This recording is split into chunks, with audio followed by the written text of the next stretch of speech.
excited today. We have as our guest James Williams, who's the current president of the SCLC here in Tuscaloosa, West Alabama. James is quite a character. We just love James to death. James is originally from Alabama, graduated of Demopolis High School. After he graduated from high school, he bumbled around for a couple of years and got drafted into the Army and served a tour in Vietnam where he was a combat veteran and he wounded and has a Purple Heart. So we just applaud him and thank you for your service, for all the things that you've done.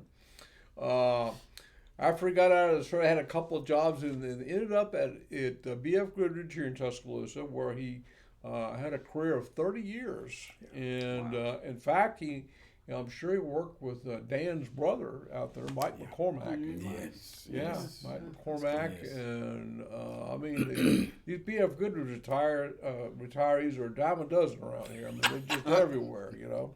And then he's pastor of a church. What's the name of your church? First Baptist, Newbern, Alabama. First Baptist in Newbern, Alabama, and he's all the time preaching to us and trying to keep us on straight and narrow. Straight and narrow. And then several years ago, he got involved in the SCLC, and at the request of the guy who's national president, he took over the position of president of the SCLC here. So, and he's been in our unity group for 2 years now. Yeah, about a couple of years.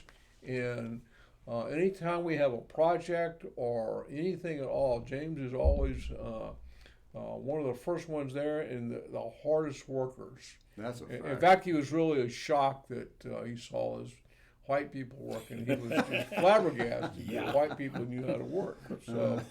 So anyway, especially my wife, right? Hey, don't think. So I guess to start with, James, why don't we talk a little bit about how you feel about has the unity group had an impact on you? Have you changed any thought processes, and just what are your whole thoughts about the thing? Well, welcome to the unity group. Joe Eatman invited me, and I said I'd come and meet with them, and maybe there was the Church of the Highlands, and we've been in the meetings. I learned some things, and I learned to be open, like an open book, receive and give out.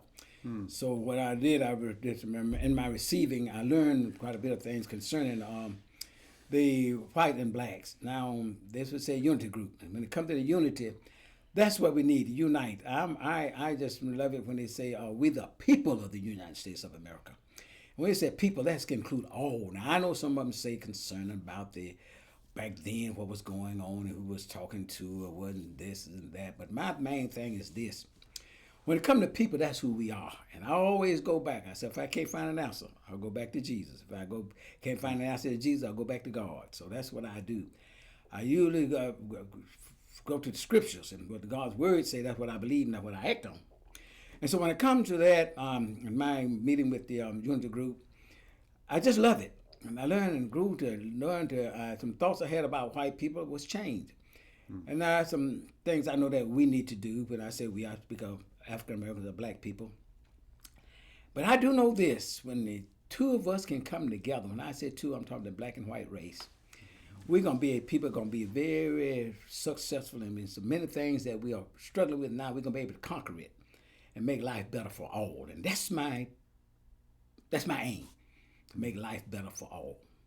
And so I love the group, and thank God I've grown with the group, and some things, we've been invited to the other churches, and that thing that also is helping. And by listening to others' thoughts and others' ideas, and that make me, I try to be open-minded as much as possible, and be receptive, because when you reject that which is good and wholesome to you, you're going to have problems. But if you receive that which is good and wholesome to you, you can make some progress. And that's what I want to make progress in life. And I say, my purpose of accepting what is SCLC is Southern Christian Leadership Conference.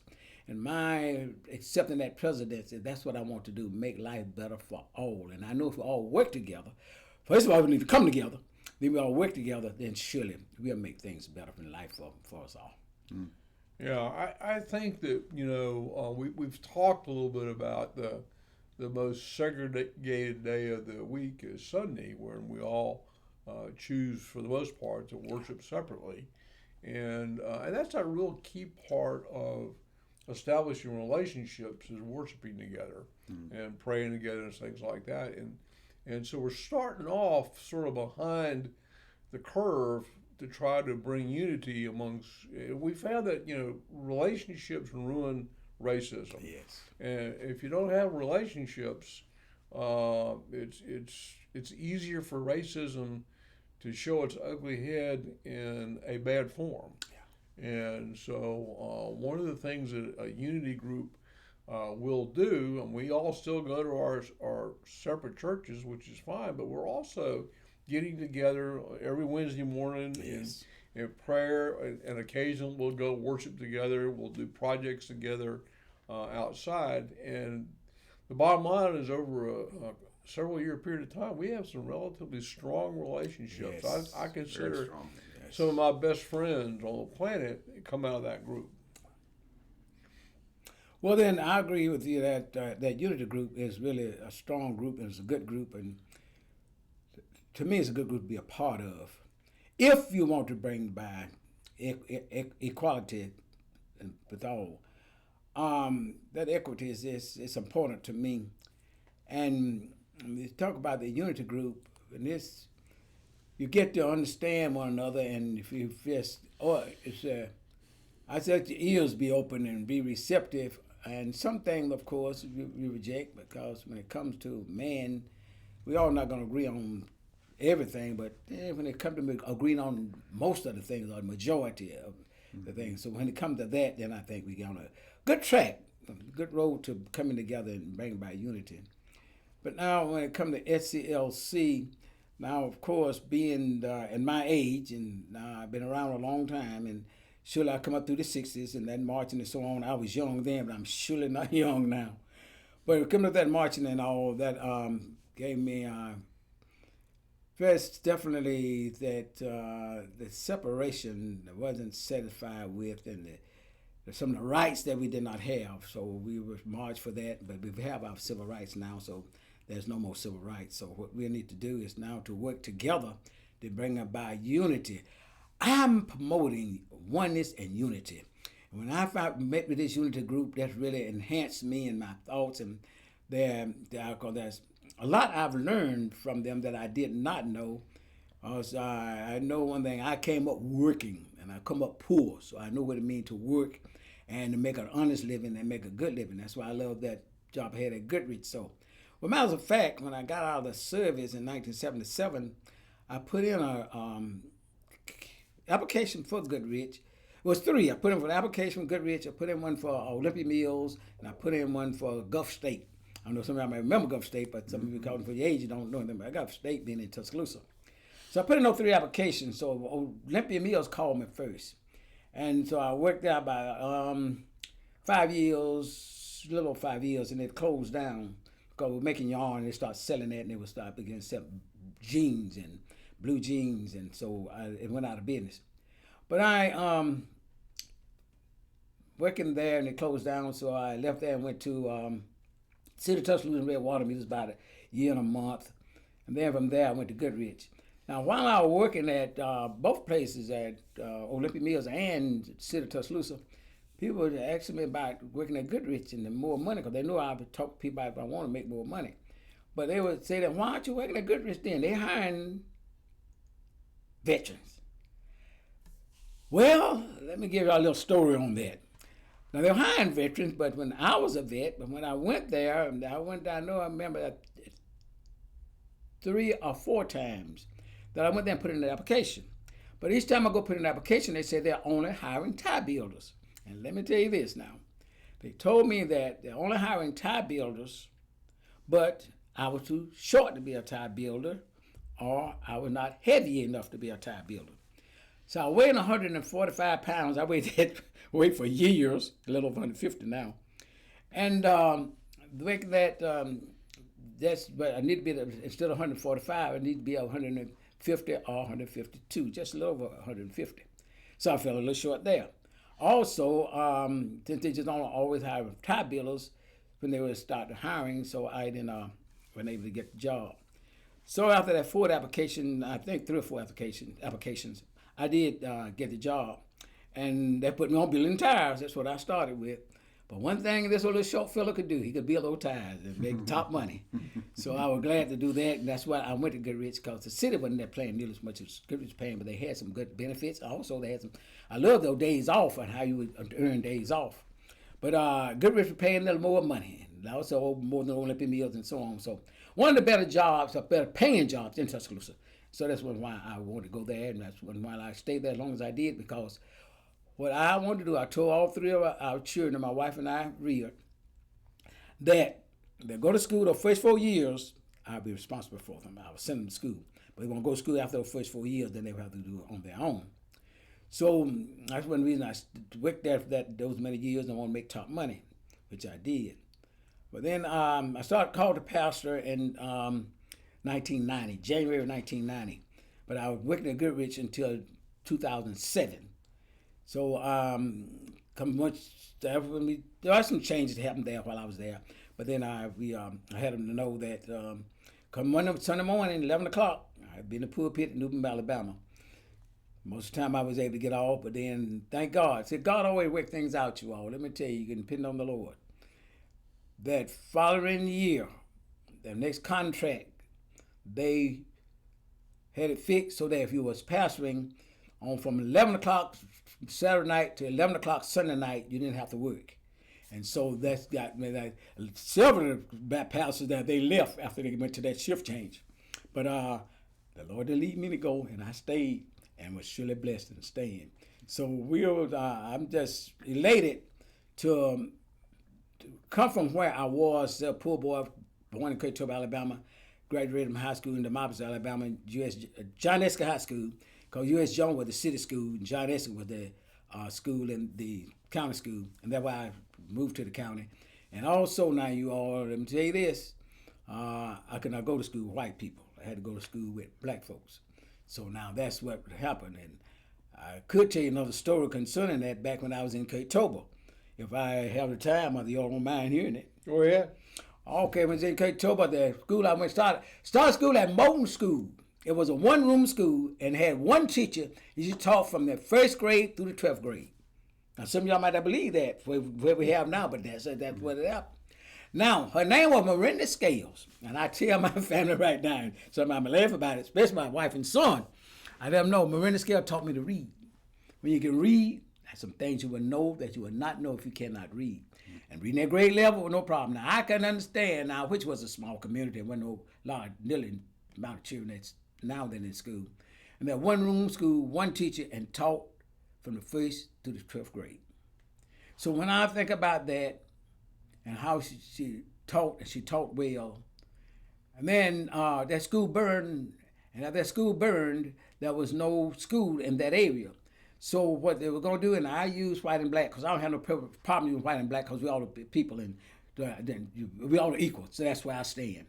So the superintendent, the white people said, well, there's a small amount of children in that small community, just let them not learn, set them aside. Because we were farmers, sharecroppers, as a matter of fact. So then that Miranda Scales, she stood up for us and said, I'm going to tell y'all what, either y'all get a bus, go down to pick those children up and take them to Zion Hill School. That was about another 5 or 6 miles from where I was living. And then if y'all don't, they're going to the white school. They got a bus, man about Matthew, forget his last name right now. But he wasn't driving that bus. And we went to school there for 6 months. Gulf State bought that property and started planting trees there they were farming trees, of course. And so we had to move, and we moved to Demopolis. And that's why I went to school, Johnny's High School, graduated from high school, went in the Army, stayed 2 years. I thought I could say I'm drafted man, didn't like it at all, and wounded warrior. But I come on back home 2 weeks after I got out of the Army. I married my wife in 1970, and I've been married and happily ever since. Good. We're planning on having James back several times. He's been a real resource for all of us, talking about the history and understanding what black people went through back in the 60s and 50s, 50s and and 60s. things like that. And it's been real educational for us. And one of the things that we've learned about relationships Yeah. is that we see things through our past. That I may see something and James may see something, and we actually see entirely different things Entirely different. based upon our backgrounds. And so being able to understand one another's background has been really, really beneficial. And one of the things I think we've found is that many of our backgrounds are quite similar. You know, although many of them are a lot different, there's a lot of similarities. So we're looking forward to bringing James back several times specifically to talk about the differences between worship in a black church and worship in a white church. Let me speak on that about the worship in black church and white church. That's correct. Sunday morning is the most segregated morning, and that because we go together, we work together, we go in out to dinner together, and we sit at the lunchroom where we work together, and our children, they go to the school together. And I know my wife, she's still a substitute, so and she's a retired teacher for about 38 years, I believe, 39. So she said still the black gonna sit together, white sit together, that type thing. And then there's other races of people and so on. But we speak of America, the main ones have been the black and the white. And went back in time and others just come more lately than we did. But when I look at that though, concerning that most segregated day of the week, a lot of times, y'all, it's not so much of the black and white because of how we worship. Now, when it comes to white worship and black worship, and now we're talking about the congregation now, we're not talking about races and things like that. But the song that they sing and how they sing, and then how we sing, we worship. Now, hardly ever, the places I've gone to worship, that you have the people standing and clapping and so on as the music play and the choir sing in the white congregation. But in the black congregation, if you're not clapping your hand and you're sitting down, you're sitting and just, some of us have said in the past, we don't hear that nowadays, like a knot on the Lord with your arm folded, then you are not into the worship. And another thing we need to understand, we African Americans, the black people, we are a people of emotions. Now, if you don't study my emotion most time, you're not going to get much out of me. But when I say that, I'm not personally saying me, but I'm speaking of us, our race. But now when it comes to the white race and their worship, it's different. And not that much. Now, another thing now, we know as a whole that we have grew up, when my growing up, I can take myself personally, then I don't know about others, the preacher preaching and what we preach, do more some teaching, but before he sit down, he get what we call the hoop. All right, that hoop get us into emotion. Now, when he get it, as long as he's in the teaching part, no music. But when he get into the hoop, then the organist or the pianist or the keyboard, that's now the most popular thing now. The keyboard, they start playing music and playing the drums. So that emotionalizes you, all right? So then what we are not, that doesn't happen in the white congregation. So that's the time, and I'm going back in history, when it comes to worship now, I don't believe there's any, I haven't gone to any place of white worship where they sing what we call Dr. Watt hymns. And I'll give you history on that a little bit. But then when it comes to our singing and our praising God, and we lift our voice, and if we really get into the worship, we say we're going to stand up, we're going to clap our hands, and we're going to rejoice, what we say. So when it comes to that, that's a difference. And the preacher preaching, now, some of us turned off if we don't get into the hoop. But now, I don't know if a white preacher ever hooped. Now, I've seen some on TV, and I've been in some worship service. I haven't. Now, maybe you have, but I haven't. So there's a difference in our worship, not only just black and white. But now, when it comes to talking about the music and the stirring, we say stirring the spirit. Now, when it comes to the Spirit of God, He's only one Spirit, and that Spirit working all. And so we've got to understand that our way of worship is different. Now, I do believe as time goes on, a lot of our young people, because I'm learning now when it comes to this hooping, It's not for our young people as a whole. Our older ones, but the younger ones, no, they are more into that teaching. They want to know, and that's what we something that we must start focusing on, teaching our people, first of all, the way of God, and then teaching them instead of getting emotionalized, to become educated in the Lord.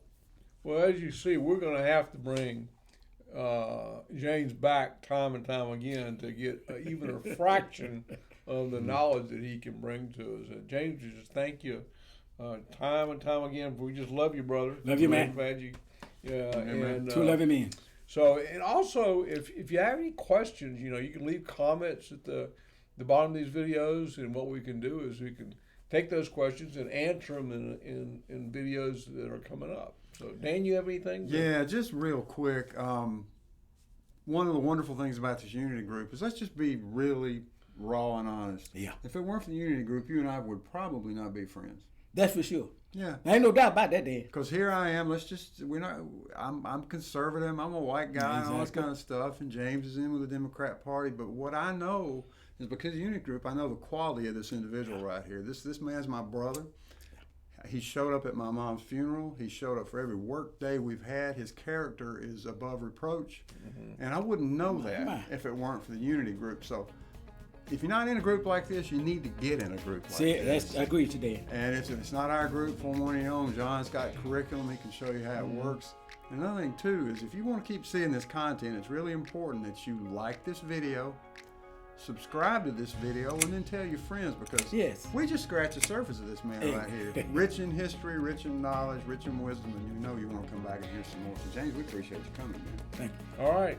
If you invite me back, don't let me forget now that incident I had at the place when I had to go to the back door instead of coming to the front door. We'll tell that lead later, off with the next one. Don't let me forget that. Now, and if I can come back anytime you all like, just give me a call. Absolutely. All right, we'll take Thank you you. up on that. All right, James. All right, we James. appreciate your time. Appreciate y'all so much. James is going to take us to lunch now. Y'all have a great day. Thank you. We'll see you next time. Appreciate you all so very much.